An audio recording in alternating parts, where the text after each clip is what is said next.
Goeiedag, ek groet jou in die kosbare naam van Jesus Christus. Die Bybel gee vir ons twee interessante beelde wanneer dit kom by ons verhouding met Jesus Christus. Die eerste een is 'n loot. Johannes 15 vers 5 sê, ek is die wynstok, julle die lote. Wie in my bly en ek in hom, hy dra veel vrug, want sonder my kan julle niks doen nie. Jesus wil so na aan jou wees, soos wat 'n loot aan 'n wingerdstok is. Die een loot is 'n verlengstuk van die ander. Dis baie moeilik om te sê waar die een loot begin en die ander een eindig.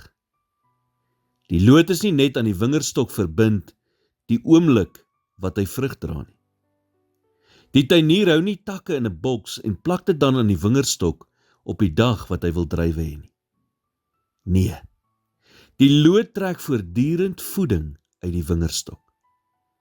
Om van die wingerdstok geskei te wees, beteken dat die loot sal doodgaan. Die tweede een is 'n bruid. Paulus sê in 2 Korintiërs 11 vers 2, want ek is jaloers oor julle met 'n goddelike jaloersheid, want ek het julle aan een man verbind, om julle as 'n reine maagd aan Christus voor te stel. Ons is die bruid van Christus. Dit beteken eerstens dat kommunikasie met hom nooit ophou nie. In 'n gelukkige huis praat 'n man nie net met sy vrou wanneer hy iets wil hê nie.